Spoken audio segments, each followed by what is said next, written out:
This video is brought to you by patreon.com/worsttake. Get access to exclusive live streams and Discord servers, on-screen shoutouts, and early access to some videos when you join now. Help make sure that we can continue to make content like this by supporting the Patreon. Links are in the description down below.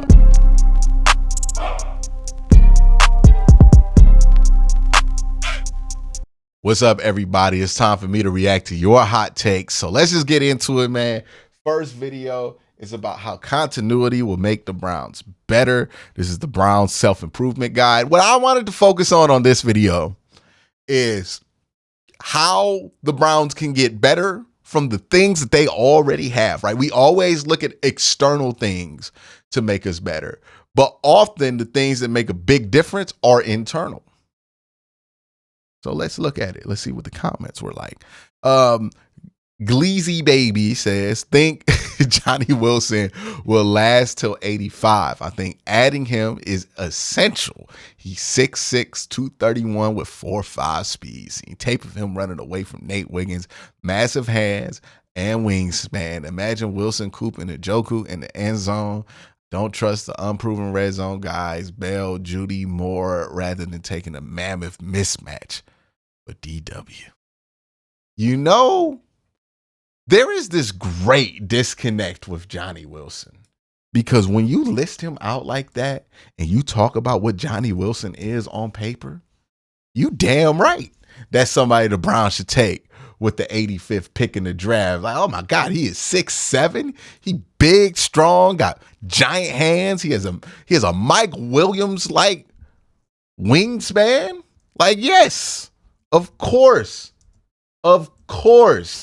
you should do that.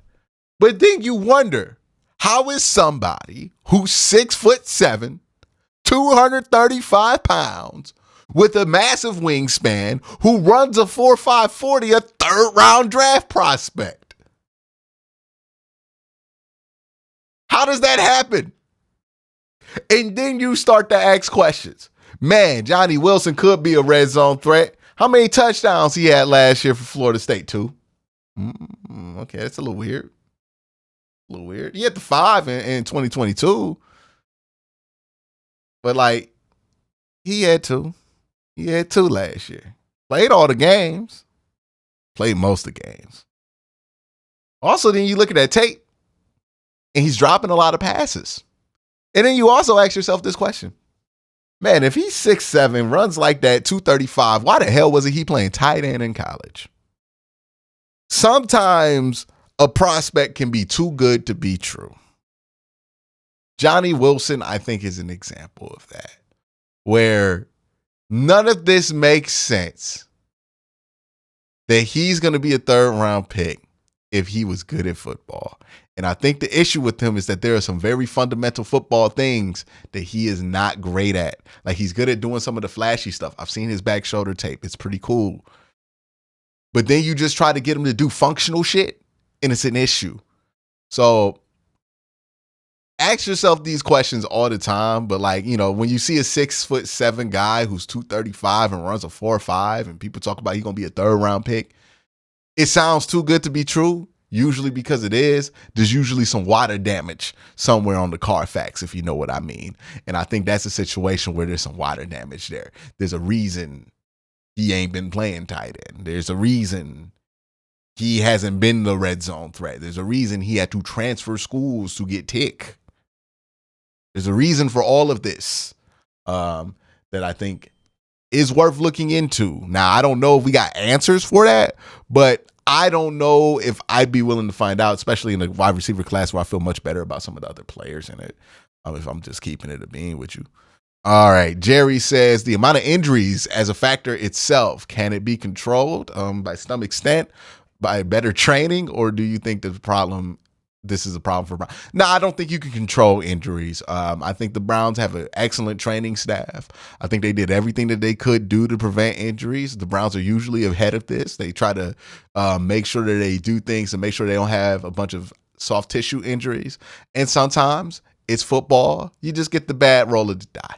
Right? None of the Browns' numbers when it comes to injury, while it was high last year, was outside of the range that's expected within an NFL season for any given team. So they were at 26%.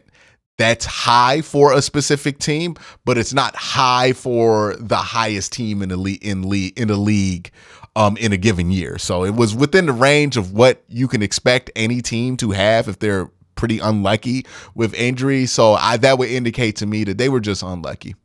Like, I don't think this was a result of bad training. Like when Baltimore had like 35% of the cap on IR, that was when you had to ask questions about what was going on with the training staff. But 26%, it's just kind of unfortunate when you hit 26, but it's not really a result of bad practices. Watson update and Cade York back. The hip drop rule should have been done before free agency. I see some teams making choices they might have had differently known this. Well, they knew it was a possibility and it was likely to happen. So if a team didn't make moves with that in mind and they were just being naive, and that's their own fault. But like, yeah, we knew this rule was going to go through. I mean, it went through unanimously. The kickoff rule, maybe that was a little bit more of a surprise, but as far as that rule goes, I don't see anybody being caught off guard with it. So I don't buy that one. Victor Grimes says, I have another rookie question. I see running backs and wideouts when they stiff arm, they might grab the face mask and lead the tackle away from them. And the mask and no face mask penalty is called.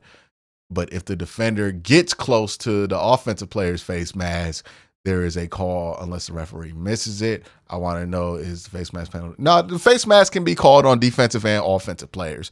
The reason it gets called more on defensive players than offensive players is just angles and physics. So if I'm an offensive player, right, and I'm running up the sideline, and then there's a defensive player coming behind me trying to tackle me, it's real easy to stop and guide that momentum across my body by not grabbing the face mask, but pushing the player, right? It might look like a face mask, but I'm not grabbing the face mask itself, right? Like this is, let me try to get this on frame. Let me get the big angle out so I can. Like this is a face mask, right? I'm grabbing the face mask, but if I push the face mask, that's not a face mask penalty, right? And if you're coming across my body from a down angle, trying to speed up, it's easy for me to look back, grab your jersey, and guide you or push you. And maybe that might be on your face, but as long as I'm not grabbing it, it's not a face mask. Whereas defensively, if you're coming from that other angle, it's impossible to have your hands in that area and not grab to get the force to generate to bring somebody down. So that's why it gets called on defensive players more often than offensive players, because the angles that defensive players are hitting these offensive players at are much more prone to have somebody grab a face mask to get the leverage to move a player down to the ground. Whereas offensively, it's very rare that a running back, a wide receiver is in a situation to where it would be advantageous to physically grab a face mask to guide a player's momentum across from him. It happens, but it's not as common. Thank you for the question, Vic, because I think more people got questions about that than Kevin AB extensions are coming soon. Roland says, is Jimmy and D Haslam as a team, they can do whatever they want. If the city of Cleveland wants to keep the stadium by the lakefront, fork up the money. We all know it's about the money. The city wants the tax revenue. Stop acting like the Haslams are Modell. I live in downtown Cincinnati, and it's $40 at most to park for Bengals game. More events, more money to spend on the team. What did this comment devolve into at the end? Why does what happened in why does the parking in downtown Cincinnati change the fact that the parking prices in downtown Cleveland got ridiculous? Like, why do people do this shit? Why do people do this what about stuff all the time? It does not matter what happened in Cincinnati. And look, the Cincinnati's not as popular or as big of a city, and let's be real, the Bengals are not as popular or as big of a team as the Cleveland Browns. So the economic pressures there are a little bit different. So yeah, I don't know.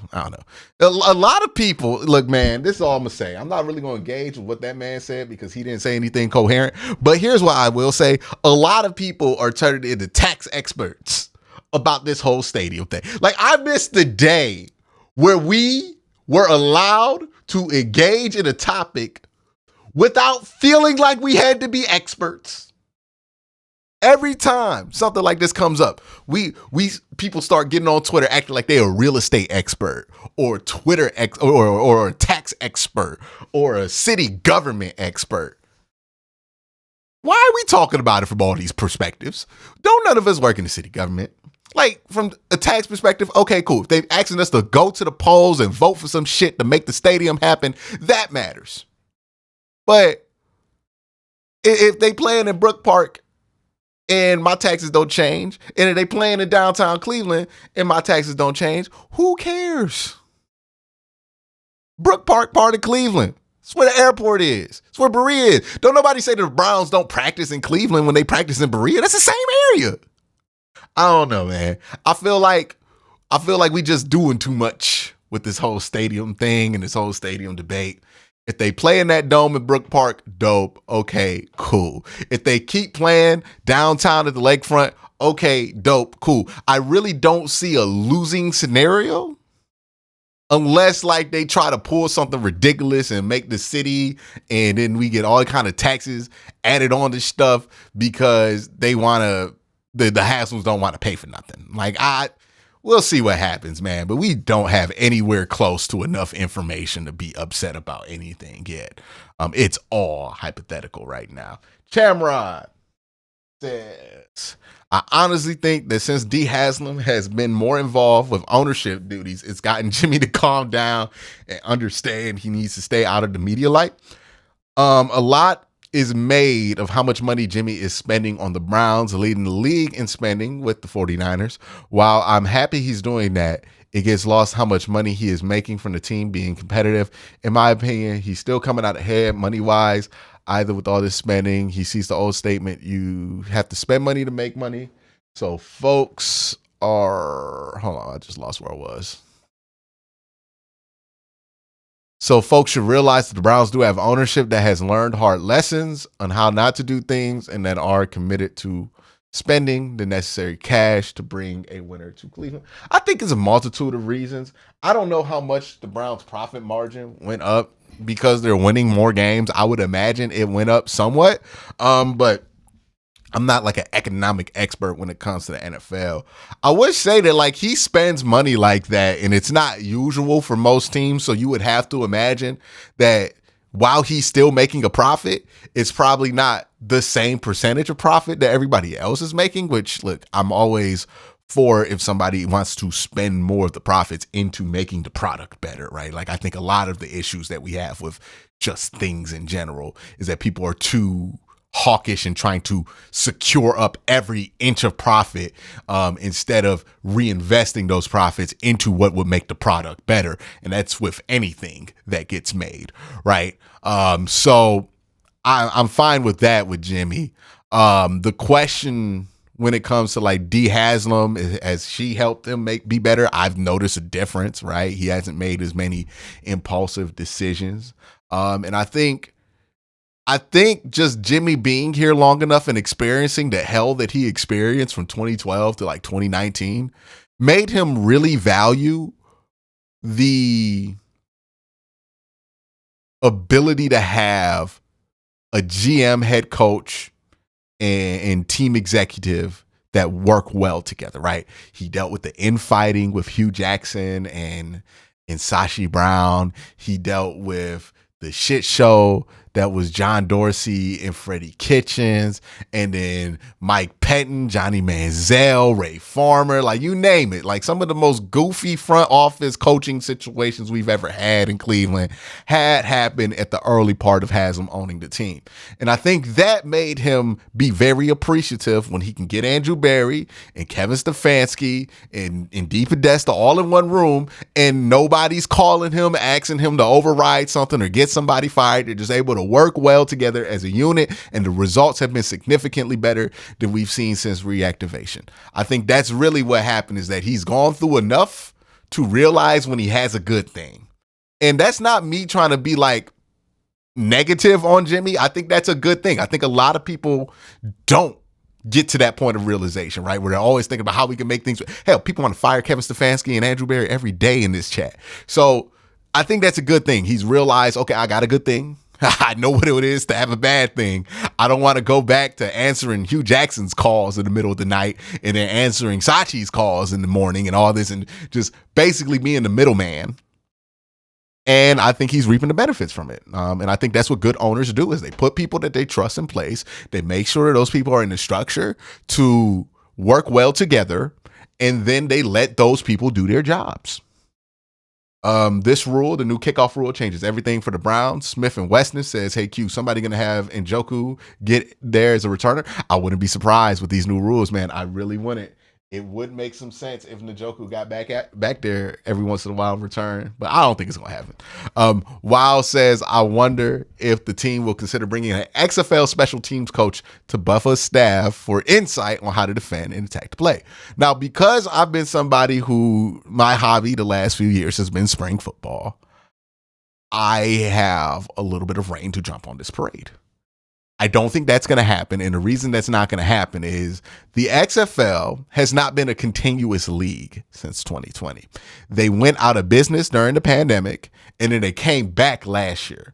So essentially, the XFL coaches are about as experienced with that kickoff as any coach in the NFL. They've done it for maybe 8 games a piece. So I don't think anybody is more experienced in this. I think they're all going to have to learn. If the XFL were doing this kickoff since 2020 and they had consecutive seasons going on from that point, I would feel like that would be something that teams would want to do. But the XFL had that kickoff in 2020, went out of business in like 5 games, and then came back and they played a full season with that kickoff, but then they merged with the USFL this offseason and got rid of that kickoff. So there's not been like a coordinator that has 2 years under their belt of XFL experience with that kickoff. So I don't think it's going to be that helpful. Like, they'll get calls for sure to get help or advice, but I don't think it's going to be anything like that. My favorite Browns draft prospects. My guy Wolfsy says, I'm not knowledgeable enough about current college football, but I will say it's nice to get a draft where the team isn't desperately looking for starters. It's been like that for a while now. It's nice, isn't it? Eric says, personally, I love to snag either Christian Haynes from UConn, I like him, or Kieran from Yale, I like him as well. Thought that maybe the Connecticut Browns fan in me. Other prospects that interest me, Dylan Laub, Trevor Keegan, Eric Watts, Trevin Waller. Woo, East Coast bias. East Coast bias. But yeah, I think this is a fine list. Definitely a little East Coast bias in there, Eric. But yeah, I think this is a good list. I like Dylan Laub. I like Kieran. I like Christian Hayes. I think there's some good players coming out that area. My guy Gleazy says, once again, Johnny Wilson. I've already kind of talked about why I'm not a big fan of Johnny Wilson, but be wary, man. Like, if it seems too good to be true, it probably is. Like, if Johnny Wilson was as good as what he looks like on paper, he would be a first-round pick. Why isn't he, though? Like, that's the question you got to have answered. And are those answers to that question game changers or game breakers or deal breakers for you? 6 questions the Browns will answer in 2024. Wolfsy came back again, and I'm just going to talk about this entire conversation, right? So Wolfsy says, just like straight up before he even watches the video, DW4 let a second half comeback against the Ravens in Baltimore with a high ankle sprain and a broken shoulder. And then my guy comes in here. Nobody wants to bring that up, though. Then this guy comes in here. They scared to bring it up. And then this guy comes in here. That was y'all Super Bowl. Okay, let's talk about the discourse around that game. Here's where I get frustrated with a lot of different perspectives of it. That game does matter. Like, there are people who try to act like that game does not matter. What they accomplished there does not matter. It does. It's significant. But also, to the people who use that game as a catch-all be-all to any Watson criticism, it's not enough to avoid asking those questions about Watson that you simply have to ask at this point. Is he going to stay healthy? There's nothing about that game that tells me he's going to stay healthy for a whole year, right? If you had that question coming into the game, you definitely had that question coming out of that game. Honestly, it did more to add to that question. Like, there are still questions about Deshaun Watson that he needs to answer since returning. Just is what it is. We can't act like Deshaun Watson is still where he was looked at when he got traded for. Like, he was looked at as an elite quarterback. Since he's been traded here, it has not been that. It's not been that for a number of reasons. A lot of it is him not being able to stay on the field, whether it be suspension, whether it be injury. For the most part, it's been suspension. But you still have to see it, right? Like, until people see that level of play again, it's going to be an open question on him. And I think people have to accept that, right? He did a lot in his early career, but when you take a year off and then 11 more games on top of that, questions are going to be asked. Right? If I took 2 years off from uploading on this channel, I can't just show up here and expect me to be exactly where I left off when I stopped uploading. I have to put the body of work out there again. I have to continuously prove myself and compete and get back to where I was and show everybody that I am. That's where Deshaun Watson is. He has to get back to that. Some of y'all got to accept that. It's okay that he gets criticized. He's not anywhere close to beyond criticism right now. I understand that it feels like he gets over criticized, like people just kind of go crazy on it, and that can be frustrating, but it's also important not to respond to that energy by basically doing the same thing in the opposite direction. So, yes, that Baltimore game does matter. You cannot act like it doesn't exist if you're being critical of Deshaun Watson. You have to acknowledge the 4-1 record. You have to acknowledge the fact that the team's been able to win games with him, despite the fact that, according to everybody, he has not been playing that great. When you say things like the team's not going to be good, like, that does matter. It also does matter that you have these open questions about his availability. It also does matter that he has not had those big statistical games yet. It also does matter that he's 2 years older, or not just 2 years older, like significantly older now than he was in 2020, the last time we seen him put up a big body of work. It also does matter that he's took a 1.5 year break from playing football, at least in the NFL, in live games. All of those things do matter. Right now, Deshaun Watson is a question mark.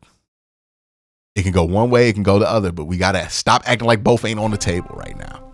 But that's my thoughts, and let me know your thoughts in the comment section down below. Y'all have a great day. Have an even better night. Peace.